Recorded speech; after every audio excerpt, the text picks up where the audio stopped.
Hello and welcome. This is Casey, and today I'm going to be speaking to the concept of how surgical signs, surgery, removal of different anatomy from the human body, as well as physical trauma or injury, may or may not be seen in the iris through the lens of iridology.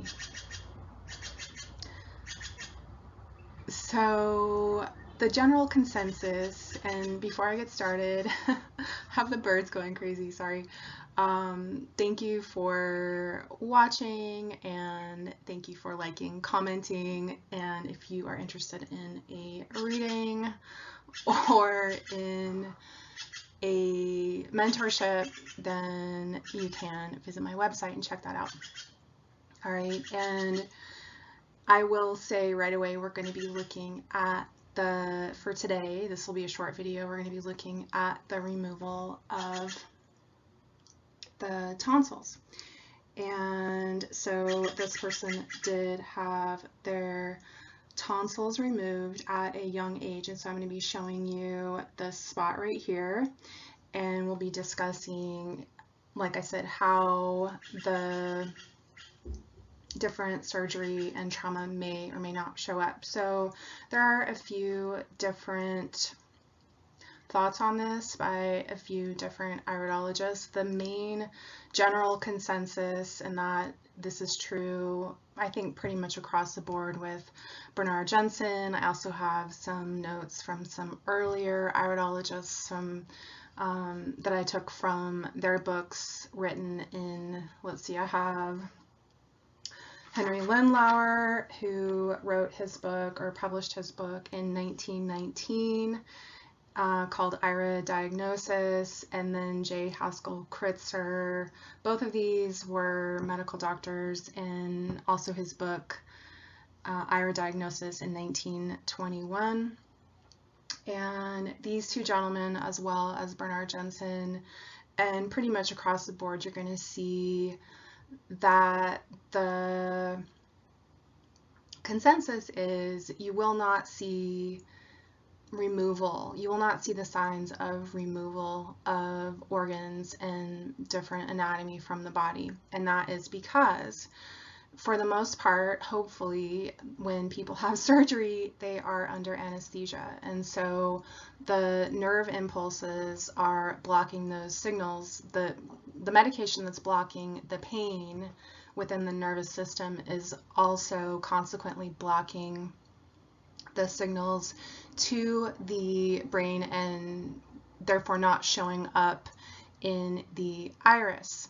But there are a few exceptions to that, and so I wanted to talk about that. I do have some notes from Dorothy Hall as well, and I've myself seen different signs in the iris related to injury and trauma. I've seen the extraction of teeth, especially wisdom teeth, show up as a dark lesion in the jaw area, and then I've also seen different, various signs of physical trauma where there were accidents and injuries and broken bones and things like that, and those also appear in the iris. And so depending on when these instances occurred and how well the body has healed, you will see different signs in the iris.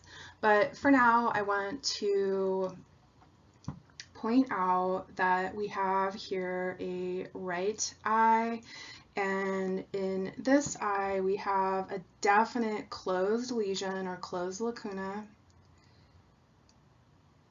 very much directly in the tonsil area. And as I did this reading, I was very struck. It was like one of the first things I noticed about this eye was this closed lesion in the tonsil area. And then of course I asked about the status of the tonsils. A lot of times when you see markings in the tonsil area, you'll see inflammation or lacuna or even radii solaris that are coming straight from the stomach area or the small intestines.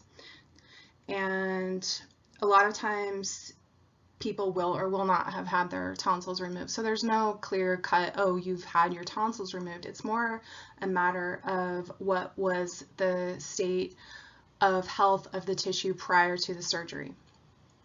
So that is essentially the consensus, is what you see in the iris is going to show you the state of health. If anybody's had anything removed, it's going to show you what was going on prior to the surgery. And so it can be a little bit of a fine line, because usually there was trauma, or there was imbalance, or there was dis-ease prior to a removal. In this case, however, this person actually had his tonsils removed, and it was more due to ear infections, and this was in his childhood. So I want to show you the ear area and where I'm seeing that. So we have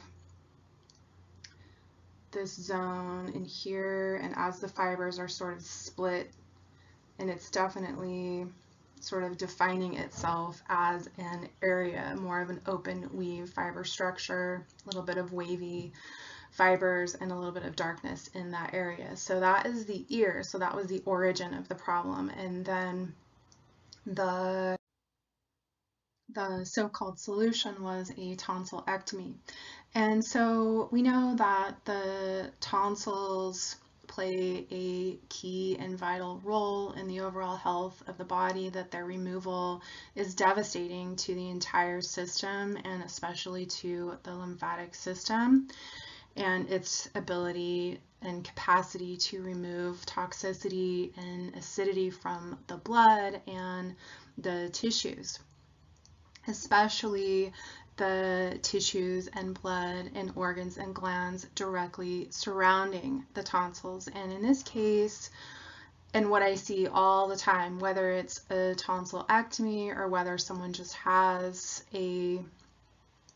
showing inflammation or other signs in the tonsil area, almost always you're also going to see the parathyroid and or thyroid. And so we do have a dark marking here. This is the parathyroid area, and then just below that, right on the border of the thyroid itself. And as well, I'd like to note that there is something of an aberration in the bell wall right in here, like a stricture. So it's just, you can just see that there's a lot of stress in this area, and I'm guessing that has to do with the removal of those tonsils.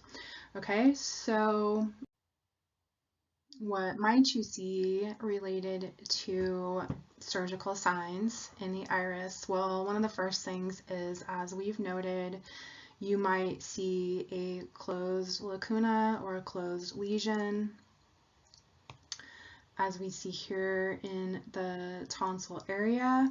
And as well, you may see a transverse fiber or two. So transverse fiber is exactly how it sounds. It's an iris fiber that is running across the normal direction of iris fibers.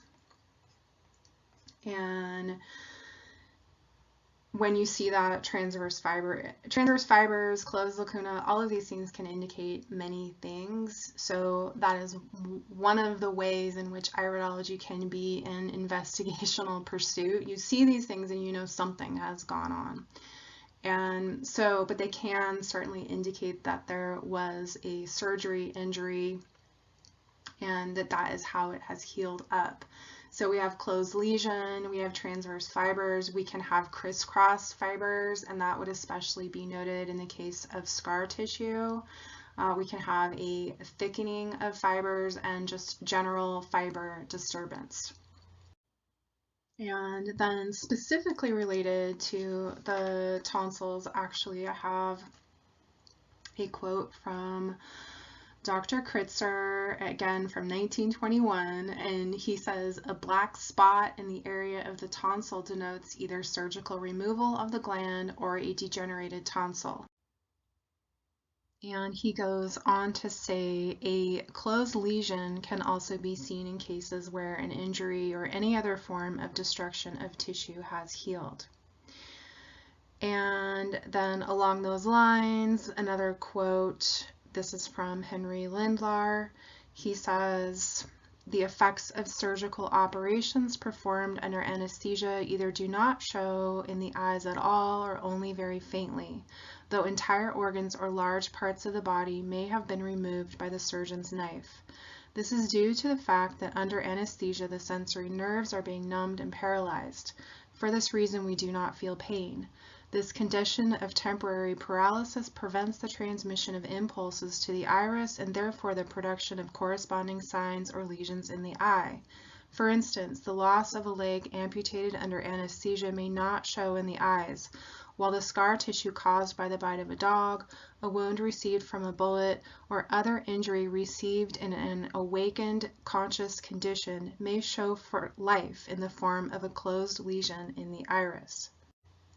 All right, and then I wanted to read to you a quote from Dorothy Hall, who presents a really interesting and different perspective on surgery. And keep in mind that, as I said, it is a general held belief and quite well studied and understood. I mean, it just makes sense that you're not going to see the signs of surgery when someone is under anesthesia. However, Dorothy Hall makes the point, she has several cases in which she discusses that yes, you can if you look at the eyes right after surgery. And so that is sort of, again, more of the detective work that one can do. And I've not had the opportunity to look at someone's eyes directly after they've had something removed from their body. I've only seen eyes, you know, a ways down the road. But she has. And she says, just after any surgery, a black diamond-shaped hole appears in the iris at the point where the tissue has been severely damaged or removed. As expected, the iris registers what has just happened. Part of the structure has been cut away, so the fibers look as if they have been neatly sliced through and removed to show the black hole underneath. Such a surgical sign can fade within hours or a few days, or it may remain longer in slow healers. Extraction of wisdom teeth especially, but teeth in general, can leave a deep black hole in the iris for quite some time. Such tissue removal is major, and the gap left remains until other teeth slide along the jawbone slowly to balance the mouth again. And so it is through her insight and her experience that leads one to the understanding that the trauma felt within the body, and as such reflected in the iris, is a bit more nuanced. And closing on that note, for me it also demonstrates or reinforces the knowing that we have, that our bodies and our bodies alone have the ability to heal themselves. All right, so if you have any comments, if you have any experience related to this topic, please feel free to leave a comment, send me an email, reach out in whatever capacity. And until then, I will see you guys next time. Okay, bye.